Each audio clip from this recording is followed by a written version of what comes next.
What's up, B2 Capital G here, letting you guys know what the heck happened at YCS Atlanta. I actually was in attendance and entered the whole thing just so that you didn't have to. Yes, I'm sure some of you guys out there are shocked. What the cap G, you actually went to an event and showed your black bald head in person.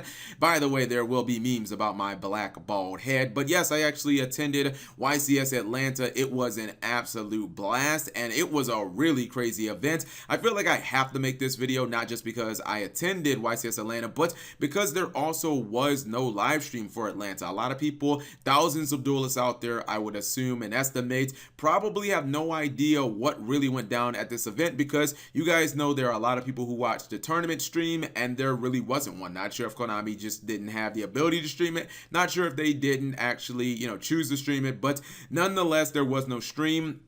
And a lot of people are just still, they have a lot of unanswered questions, like what impact in the secondary market has YCS Atlanta had? What were some of the cards that people were running? What was the best deck? What deck dominated? What won? Etc. etc. What do you think the best decks are? What did the ban list actually do? What's good from the ban list? A lot of questions that, basically need to be answered. And I'm going to try my best to answer a lot of them, and also to show you guys some pretty spicy memes. So I always like to start these videos off by talking about the attendance at the event, and I generally say that we should shoot for 1,000 players at any YCS event in the United States. We ended up getting 1,150, which is definitely good. I think that anytime we can stay over 1,000 for a YCS, I feel like the competitive Yu-Gi-Oh game is just in a really healthy state as far as people actually enjoying it, people coming from around the country. Heck, even Team Samurai X, my buddy Sammy, who I met in person for the first time, he was absolutely fantastic. Maybe the nicest and most energetic Yu-Gi-Oh player I've ever met in my entire life. Shout outs to Sammy, much love. He actually came from across the border, all the way from Toronto, Canada, if I'm not mistaken. He did extremely well. I'm not going to say what he played, because I'm sure he wants to divulge that information in his video, but shout outs to you, Sammy. And I think that the top 8, or excuse me, the top 32 cut was a little surprising for some people, but not that surprising for others. Let's go ahead and break that down. Now, I do feel like it doesn't tell the entire story here, and I do think that this is also a top cut that you cannot just look at in a graph. You can't just look at it on paper, because it really doesn't really tell the full story. Number one, even though you see True Draco only taking up 6%, just a couple of players in the top 32, True Draco had a very significant presence at this event. It wasn't the strongest. That was Pendulum Magicians. I can tell you right now, Pendulums were the most represented deck at YCS Atlanta, but there were a lot of True Draco players, and I think it's because, well, obviously Diagram is still at 3, super strong card, and Masterpiece is a pain in the ass to deal with for almost any deck in the game, but the deck can main deck so many floodgates, man. You're talking about Monarchs Erupt, that's kind of like a skill drain. You also can run skill drain. If I didn't mention that, you have Anti-Spell Fragrance, which a lot of them were main decking, which is kind of like an auto one against Pens. Imperial Order, which can be an extremely good card if you're running Invoked. Have fun dealing with that card, because you're probably going to auto lose to it. So True Draco definitely showed up, even if it didn't, even if it didn't actually quantify in the top 32, it was still a very popular and strong deck. Trickstars did extremely well. You saw some Invokes in the top cut. I'd like to talk about Spiral and ABC briefly. I feel like Spiral is a little misleading here, because people are going to say, oh, Cap, you see, Spirals aren't dead. I believe that was Faisal Khan, the guy who won YCS Dallas. He is a Spiral expert. I think I've got the right con there. He is not only incredibly well versed with the deck, but he played his butt off. I don't think that this is a great indicator. One guy actually, still carrying the torch for Spiral, that it's still one of the best decks. I'm not saying that Spiral is bad. I just don't think that it deserves to be in the category of like top 5 decks in the game. I think ABC, on the other hand, might actually deserve to be in that 5 spot. I say that simply because, and the situation is very similar, but it's really about ABC's ability to adjust. Calvin Tahan is a super well-versed player in ABC. The guy knows the deck inside and out. He's basically a master of ABC, but I've said in the past that I think ABC is kind of like the new Burning Abyss. It can adapt into any format. It always seems to sneak its way in the top 32 when you don't really expect all that much. Buster Dragon is, again, arguably one of the top 3 best boss monsters in all of Yu-Gi-Oh! And the card, like, there isn't really really a direct answer to it. He played an incredibly strong build, which you can see on Doug Zeef's channel, which I actually met Doug Zeef at the event. No Destrudo, so you won't be getting any easy wins. And he played a bunch of traps, including not only Solemn Judgment, which I saw a lot. So Solemn Judgment has made an impact, but he ran 3 torrential tributes, which was so refreshing because I ran that as well. And I really wanted to see people embracing triple torrential tributes in the format. And it looks like at least some of the decks that run traps are embracing torrential tribute. Now let's answer or talk about the elephant in the room, that is Pendulum Magicians. Now let's go ahead and tackle the giant elephant in the room, and that was Pendulum Magicians and their dominant performance in the ATL. Pendulum Magicians took over 50% of the top 32 cut, and I don't think it was because people were not prepared for the deck. It's not like, a lot of people were out there believing that it was some type of, bad deck, or that people thought that it wouldn't be heavily represented. I think that people just weren't prepared for 2 different variants of Pendulum Magicians that, they kind of want to accomplish the same goal of summoning Electrumite, but they do it in 2 completely different ways. You have the Supreme King version, which runs like Dark Worm, and that card searches. You also have that deck running multiple copies of like Wavering Eyes and also Pendulum Call. You've got the cards that get the Dark Worm in the graveyard, and Foolish Burial and Dragon Shrine. That build is super susceptible to Ash Blossom, especially if you happen to hit something like Pendulum Call. I mean, your opponent is going really neg. They're not getting any value. If they set their scales wrong and then they're kind of relying on Wavering Eyes bailing them out, you can Ash Blossom them, and then they just kind of don't have a lot of plays. But then you have the Turbo Electrumite build, which I think threw a lot of people off. That build is really not susceptible to Ash Blossom at all because they don't run Duelist Alliance, they don't run, like Pendulum Call, they don't run any of those cards that are really shut down, except maybe, Potted Desires, which I believe all Pendulum Magician builds run. That's the build that relies more on like the Mythical Beast cards. They use Mythical Beast, Jackal, Master Cerberus. They use a whole bunch of things. Like they can use Rescue Hamster and just a whole bunch of other cards to inherently special summon Pendulum Magician monsters, or really Pendulum monsters on their field without having to use the normal summon. It's really weird because if you're playing against that build, something like Droll and Lock is much more effective because if you draw them, they can't constantly spam Astrograph Sorcerer and use its effect to constantly search, and you kind of really shut their turn down incredibly easily. So there are 2 Pendulum decks. They kind of accomplish the same goal. I think the non-Supreme King version might have a higher ceiling, but people have said that it's a little more bricky, and you kind of have different cards that have different levels of utility against them, and I'm not sure everyone was expecting there to be like 2 completely different builds of Pen Magician. Now let's actually talk about some of the other interesting things.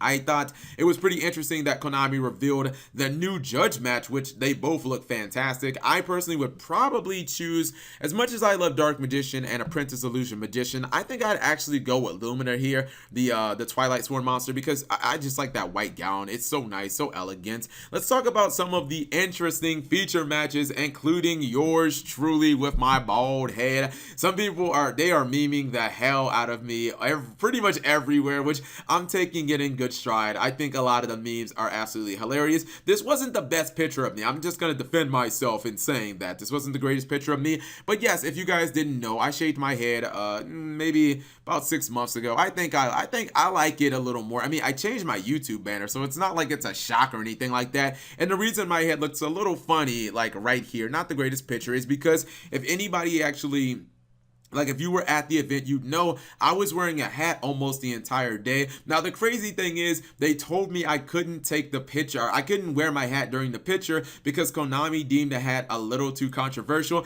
Let me show you guys the hat I was wearing and you tell me if it's controversial, because I think they're off their rocker. I don't know if they were just hating on Cap G or what, but all the hat says is make Luna Lights great again. I did ask for the feature match, so I was happy to comply because I was running Altergeist. I was 5-2 at that point. I played against Trickstars, not Jeff Jones, by the way. I think it could be Jeff Jones's brother, separated at birth, because he does look mysteriously like Jeff Jones. But it was a very fun match and a very fun event for me. If anybody is interested in my Altergeist deck, I will post a deck profile of it, although I am going to edit it because certain things about Pendulum Magicians I did not think were true. I definitely ended up being true, and certain things that I thought were would stop them don't really stop them anymore. So yeah, my Altergeist deck did really well. I ended up 5-2-2, just 5-2-2, just 1 point away from making the day 2 top cut. And even though I did feel like I outplayed my opponent for most of this duel, where in game 1 I pretty much just mopped the floor with him, game 2 was a long dragged out duel where we went into time. He ended up with a 50-point lead. Oh my goodness, I was so close to winning. If I win that match, if I win the next one or draw, then I would have guaranteed myself a top. Or I'm not gonna cry about spilled milk, because as it didn't benefit me in this match, a tie did kind of benefit me in the last round, where I told my opponent, I'm pretty sure you were gonna beat me in the final game, so I'm not gonna cry about that. Now, looking at some of the memes that people, oh my god, I'm getting memes so hard. Let's just go ahead and look at them. I know you guys want to see them. We've got 4 of them. Whoever made these memes, I actually think that they're pretty damn amazing. For starters, we have the very, very nice Blue Man G, which is, you know, it's basically how I'd look if I was part of the Blue Man group. I think it looks pretty good. This is really nicely, like, this is really well done. We have our second one, which is the, you know, the Cap G twins. If you guys have never seen the Duelist Kingdom arc in Yu-Gi-Oh! DM, they're pretty much like the best, they're like the best antagonists on there. The entire show is about them. They both have extremely shiny bald heads. It's pretty damn dope. People are saying that I look like the love child of Steve Harvey and Shaq, which all right, it's kind of mean, but you know, I'll take. Also, I got called Darius Rucker, which was pretty interesting. Hey, Darius Rucker's a good looking guy. We also have a little bit of Dragon Ball action for you guys. We've got Mega Piccolo G. His, I believe his ultimate attack or his super attack is the Special Memes Cannon. And then we have my personal favorite, which is the Small Claims Court Raleigh Cap G. And there will be order in the court. Do not come up in that court talking some nonsense. You'll get thrown out of court. Now let's check out the secondary market, and you're already seeing aftershocks of YCS Atlanta, Heavy Metaphors, Electrumite, the first card to basically spike, but not the only card related to Pendulum editions. You're seeing players gain their confidence back in the deck. People weren't sure without Joker, without Double Iris. Are the Pendulum graph cards even worth running? What are we going to normal summon? How good is the deck going to be? There are more counters. It's on everyone's radar, but you don't really think that it mattered all that much. Pendulum edition still an incredibly strong deck. And this card, I actually joked with a lot of people that I met that Electrumite should basically say, if you don't stop this card, you win the duel. It is absolutely absurd, and its price is getting absurd too, almost $75. And actually, I've been watching this card over the past couple of hours. It was over 80 at one point, so it's kind of crazy. Electrumite was like a $63-$62 card before Atlanta. It was actually trending downwards. I think I saw it as low as like $54, but now it's moving towards, you know, $75, which is it's insane. And a lot of people are starting to play cherry, so the card could actually go up, because if people are going to be like playing that one random copy, you're going to have higher demand.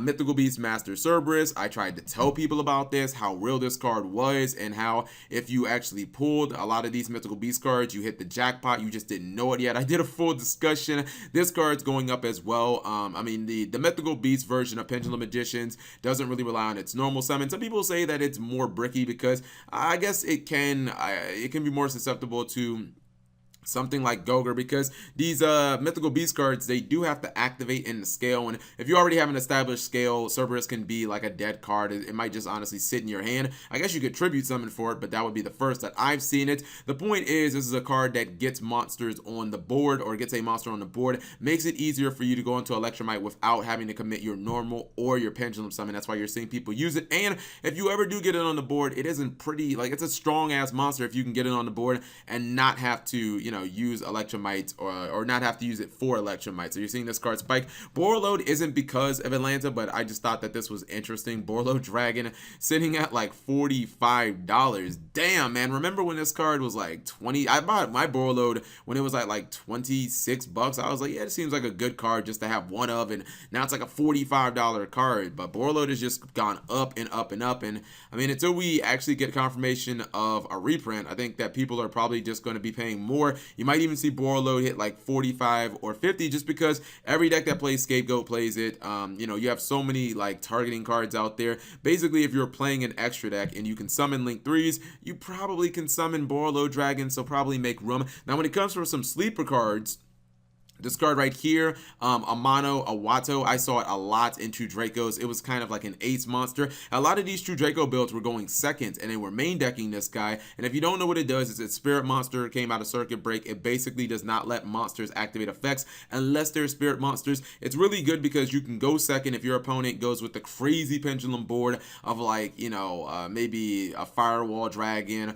or if they have something on like Titanic Galaxy, if they happen to have Vortex Dragon, which I played against people who made all three of those in one turn. That's like the Hyper Electrumite Turbo build. You can summon this with True Draco, even though you can make your normal summon, it doesn't matter. You get extra summons with your, like, you get extra summons with your spells and traps, so you can easily like summon Masterpiece, and you just kind of can work your opponents. And it's really interesting because it says monsters cannot activate their effects, which means if this guy's on board, your opponent can't ash anything that you're doing. So you can freely search Diagram, you can freely activate Desires, you can freely activate Card of Demise and all that. And by the way, if you do activate Demise, you can resolve Demise when you have no cards in your hand and then put this guy in your hand after that. So another way that it kind of can like cheat the system. But, you know, ideally you go second, you throw like Masterpiece on the board. You're basically start blowing cards up with your opponent's, or with your True Draco spells and traps. Your opponent can't really do much. And then Masterpiece can just